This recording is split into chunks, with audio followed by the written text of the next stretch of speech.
병원을 찾게 되죠. 병원에 가면은 병원에 있는 그 의사 선생님이 어디가 불편해서 오셨습니까? 어디가 아프십니까?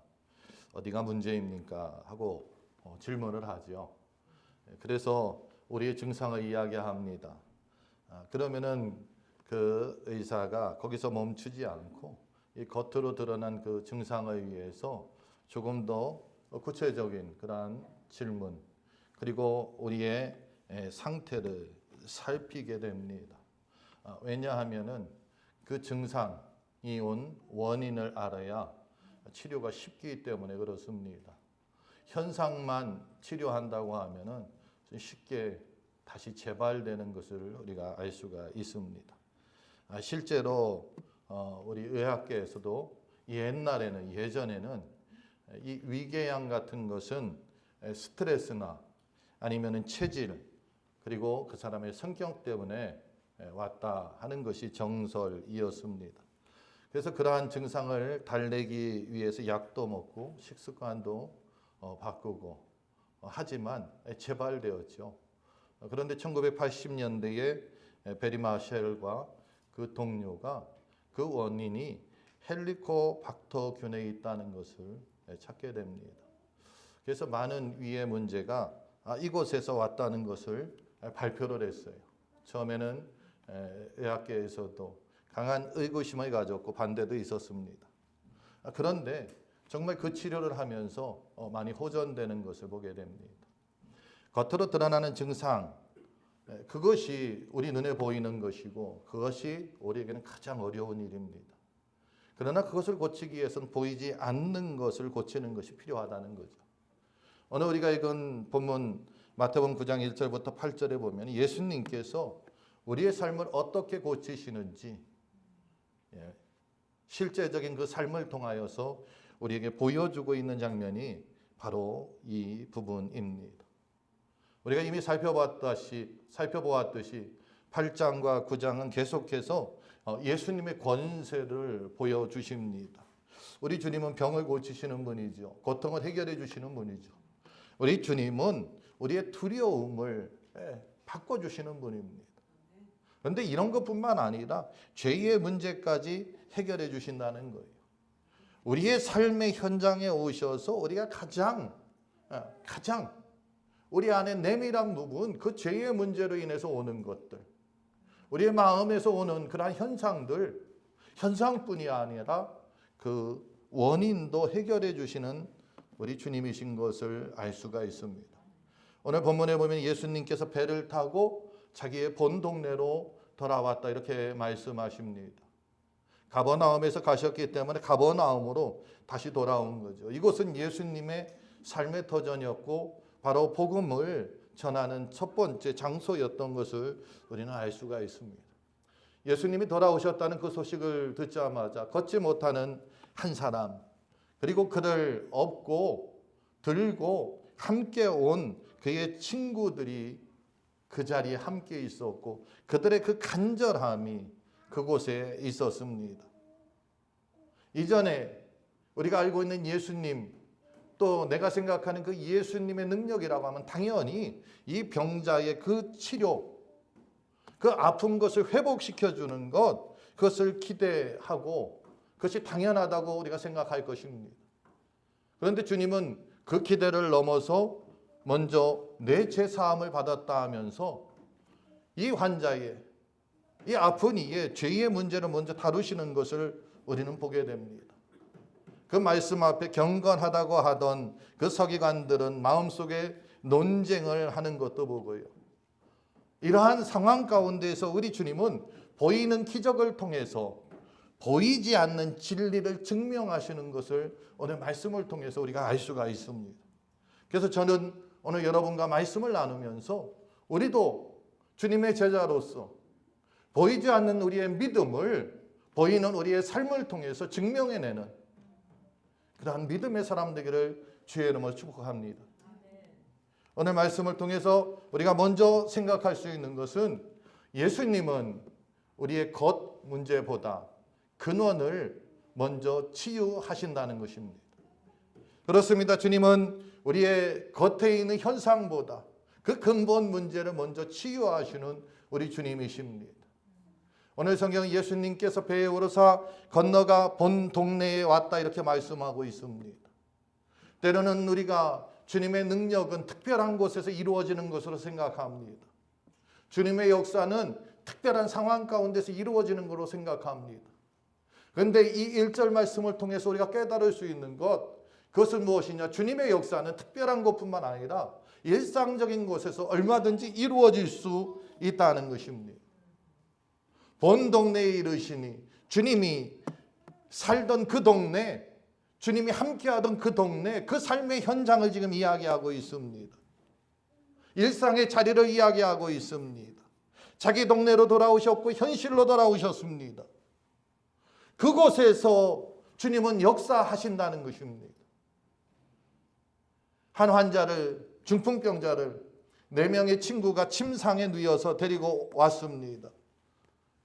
이미 우리가 여러 번 말씀을 드렸지만 이 중풍이라는 것은 당시에 그 사회에서는 생계를 유지하기 어려운 심한 병이었습니다. 관계가 끊어집니다. 함께할 수가 없는 병입니다. 홀로 외로이 쓸쓸히 누구도 도와주기 어려운 그러한 병이기 때문에 아무리 좋은 인품, 인성을 갖고 있는 사람도 그 인간성이 무너질 수밖에 없는 치명적인 병이 바로 중풍과 같은 병입니다. 이러한 병자를 데리고 왔을 때에 많은 사람들의 초점은 그거였어요. 빨리 이 병을 고쳐주어야 한다. 병에 있었죠. 이미 주님은 병자를 고쳐주셨고 귀신도 내어 쫓았고 많은 능력을 행했기 때문에 주님의 능력이면은 얼마든지 가능할 거라고 생각했고 그 병에 초점을 맞췄다는 거예요. 그런데 우리 주님만은 그 병이 아니라 믿음에 초점을 맞췄다는 것입니다. 주님은 그들의 믿음을 보셨다 하고 말하고 있습니다. 이 그들이라는 것은 이 병자를 데리고 온 친구들을 이야기합니다. 여러분, 때로는 내 믿음이 연약하고 내 믿음이 부족할 때에 나를 위해서 기도해 주는 믿음의 사람들을 통해서 주님은 나의 문제에 관심을 가지신다는 것을 기억하시기 바랍니다. 왜 우리가 구역 모임을 하고 왜 우리가 소그룹 모임을 하고 왜 우리가 교회에서 기도 제목이 무엇입니까? 하고 물어보느냐? 나의 믿음이 적을 수 있지요. 나의 믿음에 미치지 못할 수 있죠. 그런데 나를 위해서 간절히 기도해 주는 믿음의 사람의 그 음성을 들으시고 주님은 나에게 관심을 가지신다는 거예요. 2절 말씀 우리 함께 읽어보겠습니다. 같이 읽습니다. 침상에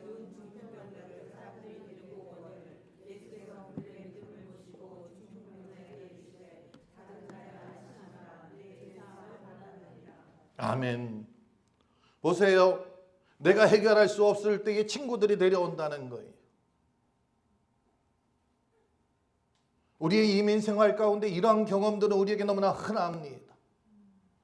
우리가 이민의 생활을 살면서 우리는 낯선 언어와 문화에 익숙하지 않고 때로는 부족할 때가 많이 있죠.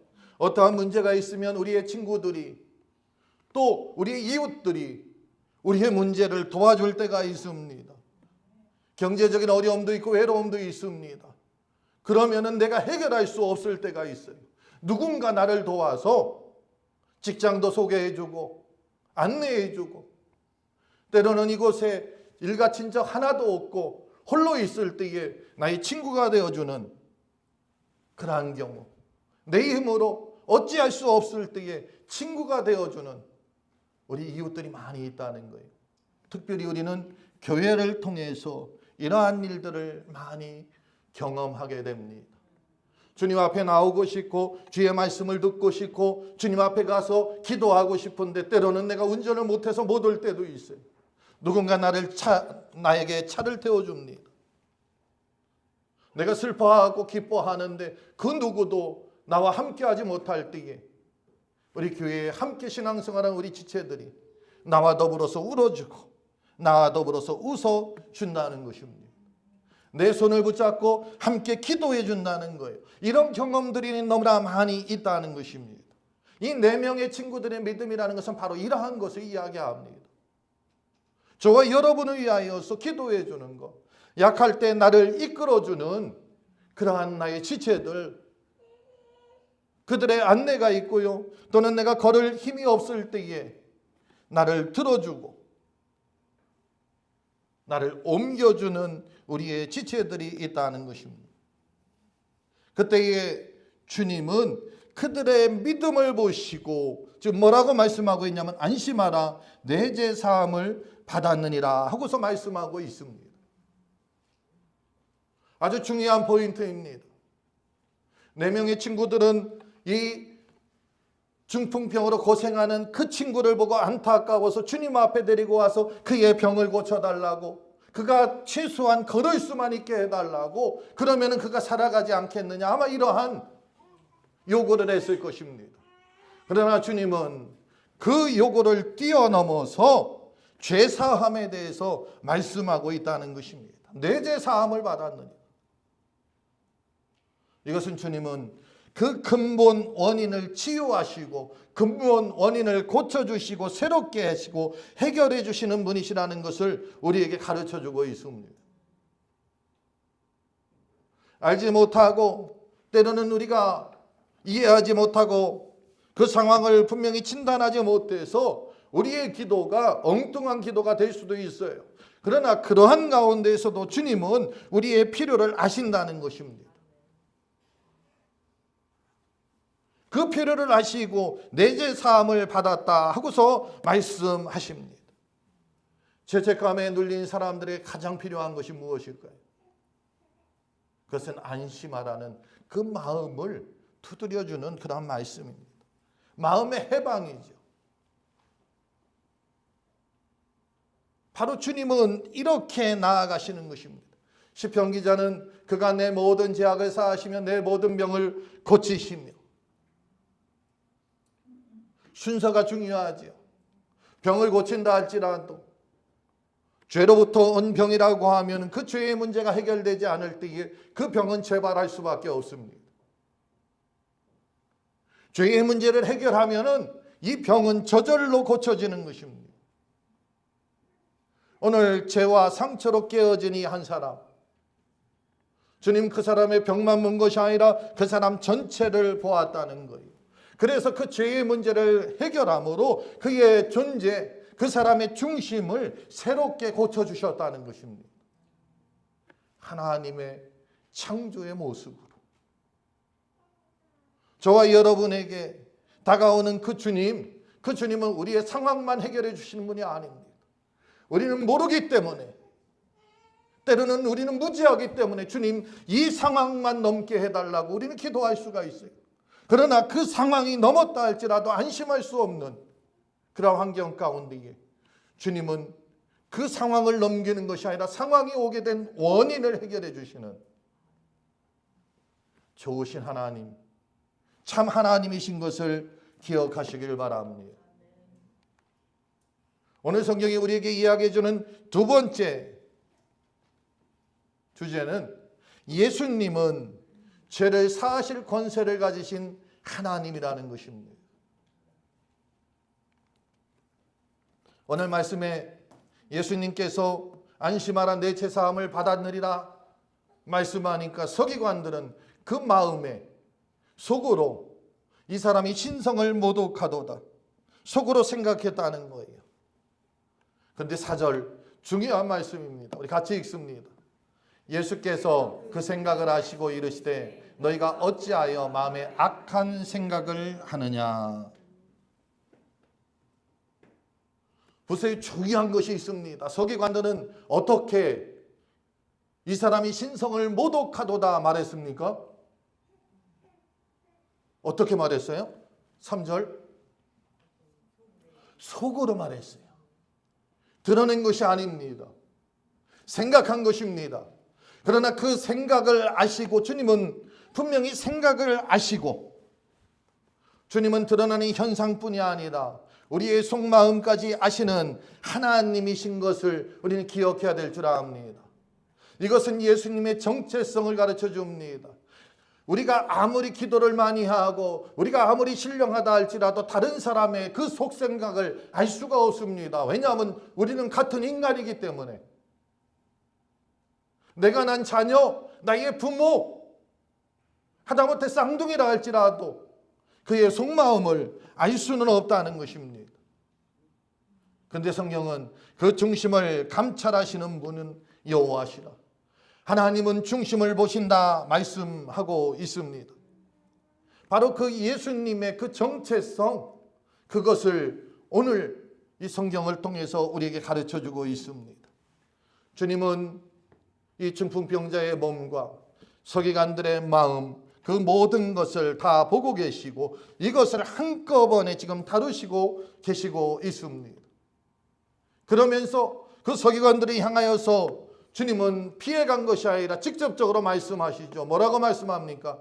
내 제사함을 받았느니라 하는 말과 일어나 걸어가라 하는 말 중에 어느 것이 쉽겠느냐?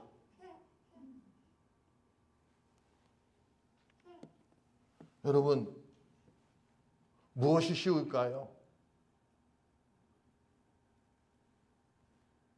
두 개 다 어렵겠죠. 그런데 죄사함은 우리의 권한이 아니에요. 일어나 걸어가라는 것은 그 사람의 병만 고쳐주면 얼마든지 할 수가 있어요. 그리고 죄사함이라는 것은 눈에 보이지 않는 거예요.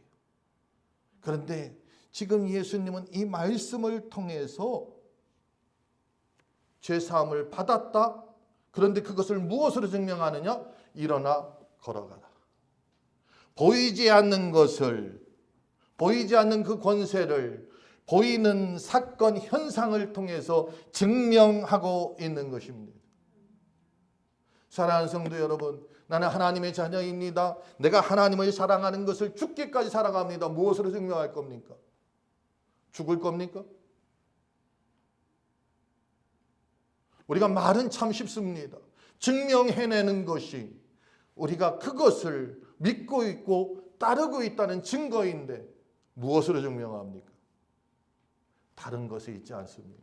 말씀을 내가 어떻게 지키느냐, 어떻게 순종하느냐에 따라서 증명할 수 있다는 것입니다. 그러면서 우리 주님은 6절에서 우리 함께 읽습니다. 6절 같이 읽습니다. 그러나 인자가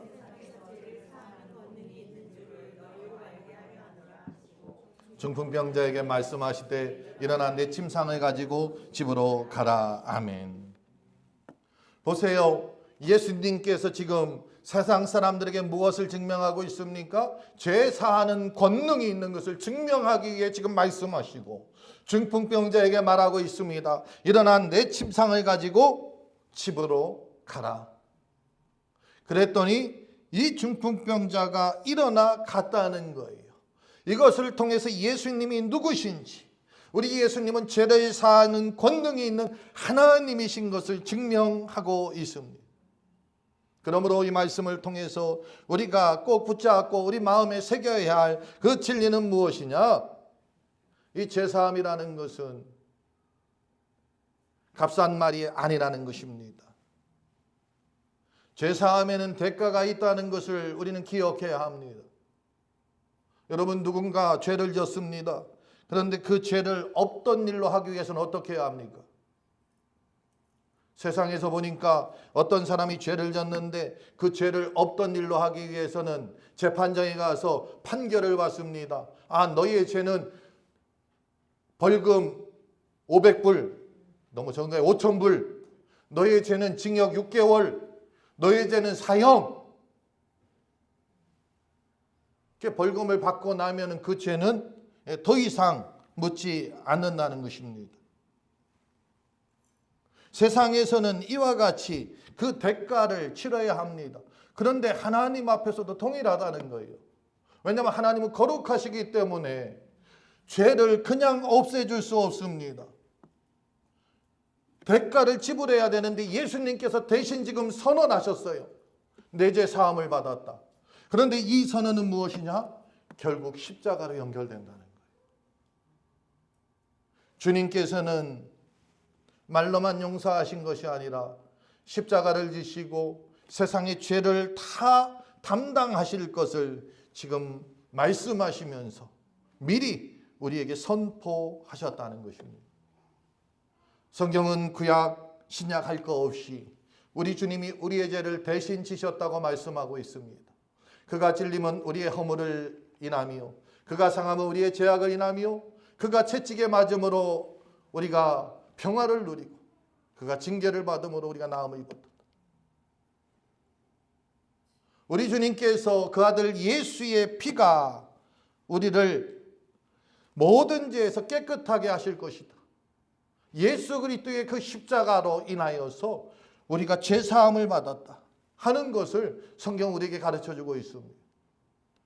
그러므로 오늘 주님께서 하신 이 용서의 선언, 중풍병자를 향한 용서의 선언은 바로 골고다에서 완성될 그 구속의 약속을 앞당겨서 보여주신 사건임을 우리가 알 수가 있습니다. 사랑하는 성도 여러분, 우리의 삶 가운데에서도 어떤 말을 하면 증명하라는 것을 우리는 많이 이야기하죠. 이곳에서도 그렇습니다. 뭔가 하려고 하면은 아이디 보여달라고 하고 네가 그 사람인지 확인하려고 하고 이런 게 있지요. 그렇습니다. 눈에 보이는 그 성과가 있어야 눈으로 보아야 우리는 안심합니다. 하나님을 믿어도 형편이 나아져야 그 하나님이 계시다고 우리는 생각을 합니다.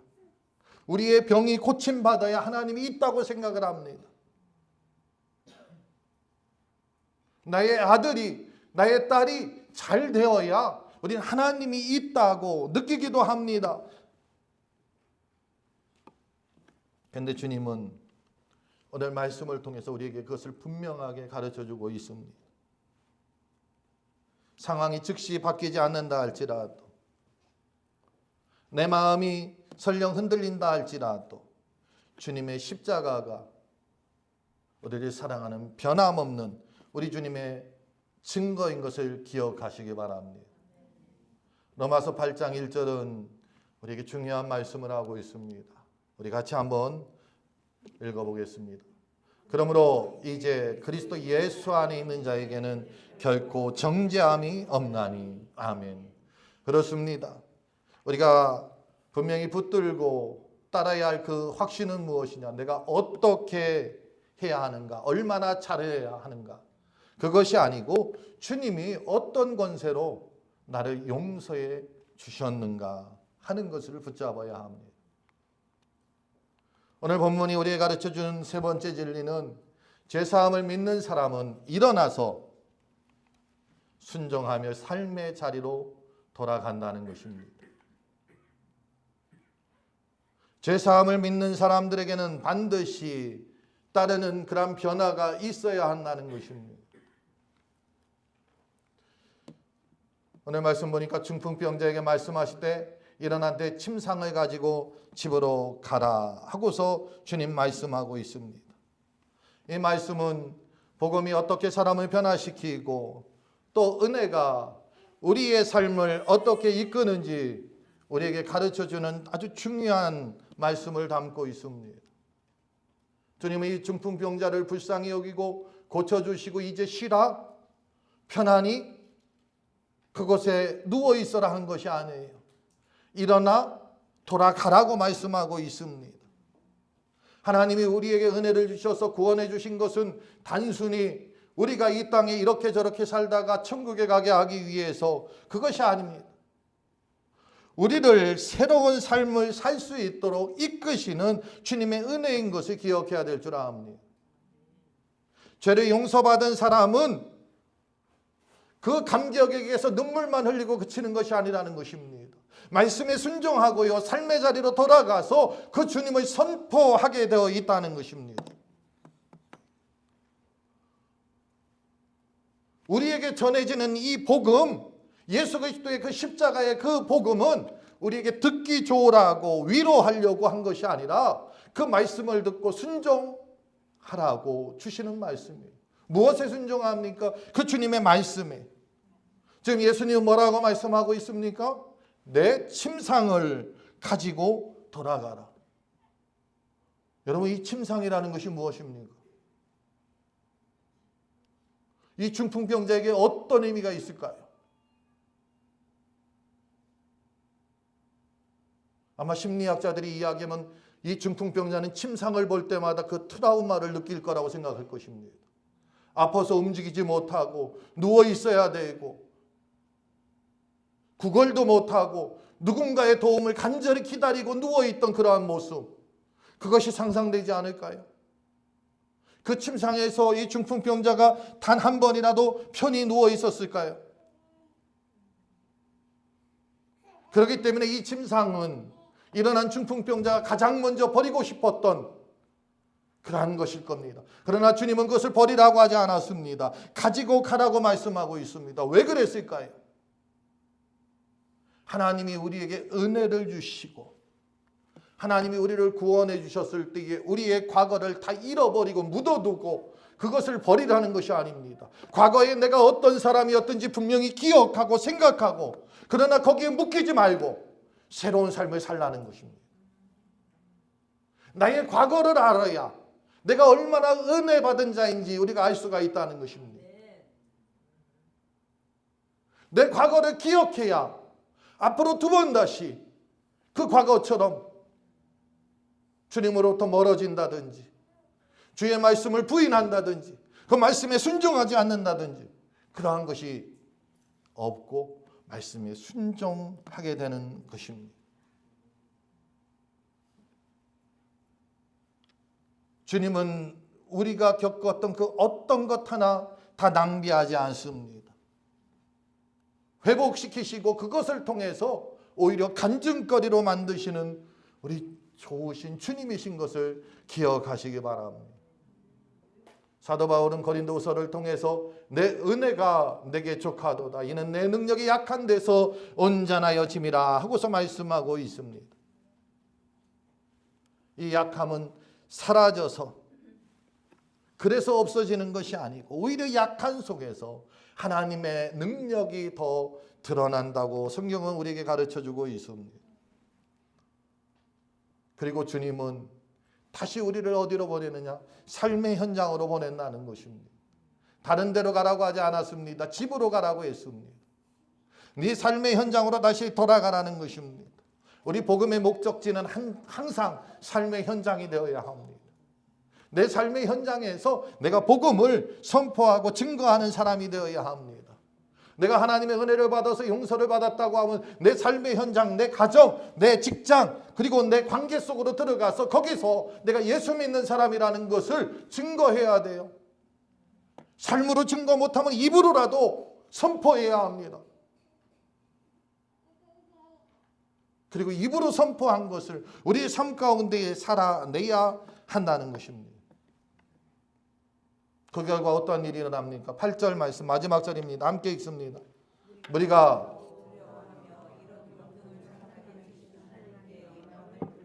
아멘. 이 치유의 끝은 어디에서 결론을 냈습니까? 하나님께 영광. 치유의 끝뿐만 아니라 우리 믿음의 사람들의 결과는 어디냐? 하나님께 영광입니다. 하나님께 영광입니다. 무리가 두려워했다고 말씀하고 있습니다. 이 무리들은 이 두려움이 단순한 공포를 이야기하는 것이 아닙니다. 하나님의 역사, 하나님의 임재가 있는 곳은 사람들이 그 하나님의 놀라운 능력에 의해서 하나님을 경외할 수밖에 없는 것입니다. 이 두려움이라는 것은 바로 그 경외함을 이야기하는 것입니다. 이 큰 하나님을 내가 몰랐던 것을 경외하는 것입니다. 그 큰 하나님을 의심했던 것을 경외하는 것입니다. 그 큰 하나님의 그 능력과 그 권능을 내 테두리 안에 가둬놓으려고 했던 것, 거기에 대한 두려움입니다. 내가 감히, 내가 어떻게, 내가 무슨 짓을 했지, 내가 무슨 생각을 했지. 이 하나님은 능력과 권능의 하나님이심을 다시 한번 이 무리가 두려워했다는 것을 통해서 알 수가 있습니다. 이제 오늘 이 말씀을 통해서 우리도 결단해야 합니다. 주님께서 나의 죄를 사하여 주셨다고 하면은 나는 죄 사함을 받은 그 은혜에 합당한 순종으로 나아가야 한다는 것입니다. 내가 주님 앞에 용서받았다고 하면 용서받은 자답게 우리 삶의 현장에서 관계를 회복하는 그 한 걸음을 내가 내디뎌야 한다는 것입니다. 마음의 어떠한 습관들을 끊는 그러한 한 결단을 해야 한다는 것입니다. 그동안 미뤄두었던 기도와 말씀의 자리로 다시 돌아가서 기도하고 말씀 보고 하나님을 찬양하는 그 선택을 해야 한다는 것입니다. 그러한 우리의 한 걸음, 하나의 모습, 이것이 바로 상을 들고 집으로 돌아가는 순종인 것을 기억하시기 바랍니다. 주님은 오늘도 우리를 일으켜 세우십니다. 그리고 우리를 보내십니다. 하나님의 은혜는 우리 서로를 세우고, 그리고 그 순종은 우리가 받은 은혜를 삶으로 증명하는 것입니다. 바라기는 저와 여러분이 하나님의 은혜 받은 자로서 삶을 통해서 그 은혜를 증명하는 하나님의 사람들 되시기를 주의 이름으로 축원합니다. 우리 다 같이 일어나셔서 함께 찬양하겠습니다.